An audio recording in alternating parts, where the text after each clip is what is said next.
നല്ല അടിപൊളി ടേസ്റ്റിൽ ഒരു പ്രോൺസ് തീയൽ ഉണ്ടാക്കുന്നത് എങ്ങനെയെന്ന് ഇന്നത്തെ വീഡിയോയിൽ കൂടി കണ്ടാലോ. ചപ്പാത്തിക്കും ചോറിനും ഒക്കെ കഴിക്കാൻ പറ്റുന്ന വളരെ ടേസ്റ്റി ആയിട്ടുള്ള ഒരു കറിയാണ്. അപ്പോൾ ഇന്നത്തെ റെസിപ്പി നമുക്ക് നോക്കിയാലോ. അപ്പോൾ ഇതിനായിട്ട് ഞാനിവിടെ ഒരു 350 to 400 ഗ്രാംസോളം പ്രോൺസ് ഉണ്ട്. പ്രോൺസ് ഞാൻ ഷെല്ലൊക്കെ കളഞ്ഞ് ക്ലീൻ ചെയ്ത് നന്നായി കഴുകി എടുത്തിട്ടുണ്ട്. പിന്നെ കുറച്ച് ചെറിയ ഉള്ളി, 3-5 പച്ചമുളക്, 2 തക്കാളി, കറിവേപ്പില, ഇഞ്ചി, ഒരു തേങ്ങ തിരുമിയത്, ഇതെല്ലാമാണ് ഞാനിവിടെ ചേരുവകൾക്കായിട്ട് എടുത്തേക്കുന്നത്. അപ്പോൾ നമുക്ക് തേങ്ങയൊന്ന് നല്ലതായിട്ട് പേസ്റ്റാക്കി അരച്ചുകൊണ്ട് വരാം. ഒരു തേങ്ങയോളം ഞാനിവിടെ എടുത്തിട്ടുണ്ട്. ഇതിൻ്റെ കൂടെ 2 ചെറിയ ഉള്ളിയും പിന്നെന്താണ് മഞ്ഞൾപ്പൊടി, ഒരു 3/4 ടീസ്പൂണോളം മഞ്ഞൾപ്പൊടി ചേർത്തിട്ടുണ്ട്. പിന്നെ ഒരു 3 ടീസ്പൂണോളം മുളക് പൊടി, കാശ്മീരിയും നമ്മുടെ നോർമൽ ചില്ലി പൗഡറും കൂടെ മിക്സ് ചെയ്തതാണ്. പിന്നെ ഒരു സ്പൂണോളം 1 ടീസ്പൂണോളം മല്ലിപ്പൊടി, പിന്നെ കുറച്ച് കുരുമുളക്, ഒരു 3/4 ടീസ്പൂൺ കുരുമുളക്, ഇത്രയും ചേർത്ത് നന്നായിട്ട് ഒന്ന് വെള്ളവും ചേർത്ത് അരച്ചുകൊണ്ട് വരാം. നല്ല പേസ്റ്റായിട്ട് അരഞ്ഞ് കിട്ടണം. അപ്പോൾ തേങ്ങയും മസാലക്കൂട്ടും എല്ലാം കൂടെ ചേർത്ത് ഞാൻ നന്നായി അരച്ചെടുത്തിട്ടുണ്ട്. ഇനി നമുക്ക് ഒരു ഉരുളിയോ ചട്ടി, വലിയ ചട്ടി ഉണ്ടെങ്കിൽ, മൺചട്ടി ഉണ്ടെങ്കിൽ അതിൽ ചെയ്യാം. ഞാനിപ്പോൾ ഇവിടെ കുറച്ച് കൂടുതലുണ്ടായിരുന്നുകൊണ്ട് ഞാൻ അത്രയും വലിയ ചട്ടി എൻ്റെ കയ്യിൽ ഇല്ലാത്തതുകൊണ്ട് ഞാനൊരു ഉരുളിയാണ് ഇപ്പോൾ എടുത്തേക്കുന്നത്. അന്നേരം അതിലോട്ട് വെളിച്ചെണ്ണ ഒഴിച്ചു കൊടുക്കുക. വെളിച്ചെണ്ണ തന്നെ ഉണ്ടാക്കുന്നതാണ് കേട്ടോ ടേസ്റ്റ്. വെളിച്ചെണ്ണ നന്നായി ചൂടായി വരുമ്പോഴത്തേക്ക് നമ്മുടെ ചെറിയ ഉള്ളി ചെറുതായിട്ട് കട്ട് ചെയ്തത് ഇതിലോട്ട് ഇട്ട് കൊടുക്കാം. ഞാനിവിടെ ഒരു 2 പിടിയോളം നന്നായിട്ട് ചെറിയ ഉള്ളി ചേർത്തിട്ടുണ്ട്. ചെറിയ ഉള്ളി ചേർക്കുന്നതാണ് കേട്ടോ ടേസ്റ്റി. എളുപ്പം വഴന്ന് കിട്ടാനായിട്ട് കുറച്ച് ഉപ്പും കൂടി ചേർത്ത് കൊടുത്തിട്ടുണ്ട്. 10-30ഓളം ചെറിയ ഉള്ളി ഉണ്ട് കേട്ടോ. വലിയ ചെറിയ ഉള്ളിയായിരുന്നു ഇത്. ഇവിടെ കൂടുതലും വലിയ ചെറിയ ഉള്ളിയാണ് കിട്ടുന്നത്. അന്നേരം അതൊന്ന് നന്നായിട്ട് ഒന്ന് ബ്രൗൺ കളറായി വരുമ്പോഴത്തേക്ക്, ഓവറായിട്ട് അങ്ങ് ബ്രൗൺ ആവണ്ട, എന്നാലും ഒന്ന് നന്നായിട്ട് മൂത്ത് വരുമ്പോഴത്തേക്ക് നമ്മുടെ ഒരു വലിയൊരു പീസ് ഇഞ്ചി ഉണ്ട് കേട്ടോ. ഇഞ്ചി നന്നായിട്ട് ചേർക്കണം. എന്ന് വെച്ചാൽ പ്രോൺസിനൊക്കെ ഒരു ഗ്യാസിൻ്റെ ഇതുണ്ടാക്കുന്ന സാധനങ്ങളല്ലേ, പിന്നെ ഡൈജഷനും ഒക്കെ പാടുള്ളതാണ്. അതുകൊണ്ട് ഇഞ്ചി ചേർക്കുമ്പോൾ നല്ലൊരു വലിയ പീസ് ഇഞ്ചി ചേർക്കുക. അതും ഒന്ന് മൂത്ത് വരുമ്പോഴത്തേക്ക് ഞാൻ പച്ചമുളക് ചേർത്ത് കൊടുത്തിട്ടുണ്ട്. ഇനി അത് കഴിയുമ്പോഴത്തേക്ക് നമ്മുടെ തക്കാളി, ഞാനിവിടെ 2 തക്കാളി അരിഞ്ഞു വെച്ചിട്ടുണ്ടായിരുന്നു.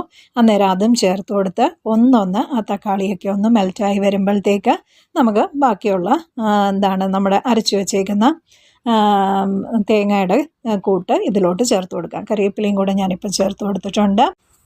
തക്കാളിയൊക്കെ ഇപ്പം നന്നായി വഴന്നു വന്നിട്ടുണ്ട്. ഇനി നമ്മുടെ തേങ്ങ അരച്ചു വെച്ചേക്കുന്നത് ഇതിനോടൊപ്പം ചേർക്കാവുന്നതാണ്. തേങ്ങ അരച്ച കൂട്ട് ഇതിനോടൊപ്പം ചേർത്ത് കൊടുത്തിട്ട് ആ ഗ്രേവിക്ക് ആവശ്യത്തിനായ വെള്ളം അതും കൂടി ഒഴിച്ചു കൊടുക്കുക. ഓരോരുത്തരുടെ ഗ്രേവിക്ക് പാകത്തിനനുസരിച്ച്, ഒരു തിക്ക് ഗ്രേവിയാണ് എപ്പോഴും നല്ലത് കേട്ടോ. ഒത്തിരി ലൂസായിട്ടാണെങ്കിൽ അതിൻ്റെ ടേസ്റ്റ് വരില്ല. ഒരു നോർമൽ ഒരു തിക്കായിട്ടുള്ള ഗ്രേവിയാണ് എപ്പോഴും ഈ ഒരു തീയലിന് നല്ലത്. ഇത് നമ്മൾ വറുത്തരച്ചല്ല ചെയ്യുന്നത്. ഇതേപോലെ തന്നെ നമുക്ക് തേങ്ങ വറുത്തരച്ചും ചെയ്യാവുന്നതാണ്. ഇതിപ്പം പച്ചയ്ക്ക് അരച്ച തീയലാണ്. അതായത് നമ്മൾ തേങ്ങ വറക്കാതെ അതിൻ്റെ ആ റോ ടേസ്റ്റിൽ തന്നെ ചെയ്യുന്ന തീയലാണ്.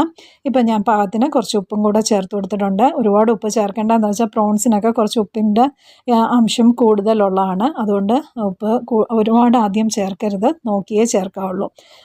അതിൻ്റെ കൂടെ ഞാനിപ്പോൾ ഒരു നെല്ലിക്ക വലുപ്പത്തിൽ വാളംപുളി പിഴിഞ്ഞതും കൂടി ചേർത്ത് കൊടുക്കുന്നുണ്ട്. ഒരുപാട് പുളി വേണ്ട, ആവശ്യത്തിന് മതി.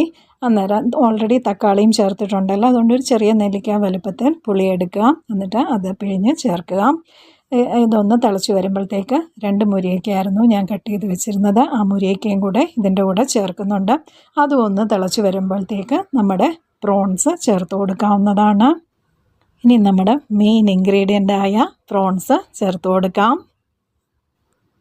പ്രോൺസും കൂടി ചേർത്ത് കൊടുത്ത് നന്നായി ഒന്ന് തിളച്ച് വരുമ്പോഴത്തേക്ക് നമുക്ക് അടപ്പ് വെച്ച് അടച്ച് ഒരു മീഡിയം ഫ്ലെയിമിൽ ഒരു 10 to 15 മിനിറ്റ്സ് കുക്ക് ചെയ്തെടുക്കാവുന്നതാണ്. അത്രയത്തിൻ്റെ ആവശ്യമേ വരത്തുള്ളൂ. എന്താണെന്ന് വെച്ചാൽ പ്രോൺസിനൊന്നും ഒരുപാട് വേവില്ല. ഓവർ കുക്ക് ആയിപ്പോയാൽ പ്രോൺസൊക്കെ റബ്ബർ പോലെ ആവുന്ന സാധനങ്ങളാണ്. അതുകൊണ്ട് ഒരു മാക്സിമം 10 to 15 മിനിറ്റ്സ് കുക്കിങ്ങിൻ്റെ ആവശ്യമേ ഉള്ളൂ. 10 മിനിറ്റ്സ് കഴിഞ്ഞപ്പോഴത്തേക്ക് ഞാനിപ്പം അടപ്പ് തുറന്ന് നോക്കിയിട്ടുണ്ട്. അപ്പോൾ ഓൾമോസ്റ്റ് കുക്കായി വന്നിട്ടുണ്ട്. ഇനി ഗ്രേവി ഒന്ന് തിക്കാവേണ്ട ആവശ്യമേ ഉള്ളൂ. ഇനിയിപ്പോൾ അടച്ചു വെക്കേണ്ട, ജസ്റ്റ് ഒരു മീഡിയം ഫ്ലെയിമിൽ ഗ്രേവി ഒന്ന് തിക്കാവുന്നിടം വരെ ഒരു 5 മിനിറ്റ്സ് കുക്കിങ്ങിൻ്റെ ആവശ്യമേ ഉള്ളൂ. നല്ല അടിപൊളി ടേസ്റ്റിലുള്ള ഒരു തീയലാണ് കേട്ടോ ഇത്. എല്ലാവരും ട്രൈ ചെയ്ത് നോക്കണം. ഇത് അപ്പത്തിനും നമ്മുടെ ചപ്പാത്തി, ചോറ്, പൊറോട്ട ഇതിനെല്ലാം ഈ കറി മാച്ച് ആവും കേട്ടോ.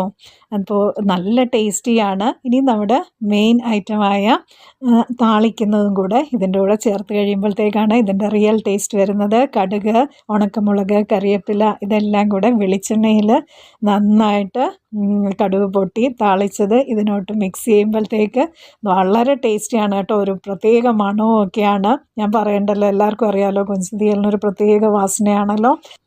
ഇനി ഗ്യാസ് സ്റ്റവ് ഓഫ് ചെയ്തിട്ട് ഒരു 5 മിനിറ്റെങ്കിലും അടപ്പ് വെച്ച് ഈ താളിച്ചതിന് ശേഷം അടഞ്ഞിരിക്കണം കേട്ടോ. എന്നിട്ടേ അത് സെർവിങ് ബൗളിലോട്ട് ചേഞ്ച് ചെയ്യാവുള്ളൂ. വളരെ ടേസ്റ്റിയാണ് കേട്ടോ. 5 മിനിറ്റ് അടഞ്ഞിരിക്കുമ്പോഴത്തേക്കാണ് ആ വെളിച്ചെണ്ണയുടെയൊക്കെ ആ തീയലിലോട്ട് ഇറങ്ങി കറക്റ്റ് ടേസ്റ്റിലോട്ട് വരുന്നത്. ഒന്ന് തണുത്ത് കഴിയുമ്പോഴാണല്ലോ അതിൻ്റെ ടേസ്റ്റ് വരുന്നത്. എന്നിട്ട് ഞാനിപ്പോൾ ഉരുളി ചെയ്തുകൊണ്ടാണ് ഇതൊരു സെറാമിക് പോട്ടിലോട്ട് ഞാൻ മാറ്റുന്നത്. വളരെ ടേസ്റ്റിയാണ്. എല്ലാവരും ഈ റെസിപ്പി ഒന്ന് ട്രൈ ചെയ്ത് നോക്കൂ കേട്ടോ. ചാനൽ ഇതുവരെ സബ്സ്ക്രൈബ് ചെയ്യാത്തവർ ചാനലൊന്ന് സബ്സ്ക്രൈബ് ചെയ്തോളൂ. വീഡിയോയ്ക്ക് ലൈക്ക് ചെയ്യാൻ മറക്കണ്ട, ലൈക്ക് ചെയ്തോളൂ. ഈ റെസിപ്പി നിങ്ങളുടെ ഫ്രണ്ട്സുമായിട്ടും ഷെയർ ചെയ്യാം. അപ്പോൾ അടുത്ത വീഡിയോയിൽ കൂടി ഉടനെ തന്നെ കാണാമെന്ന പ്രതീക്ഷയോടെ it's bye from Swapna Arun.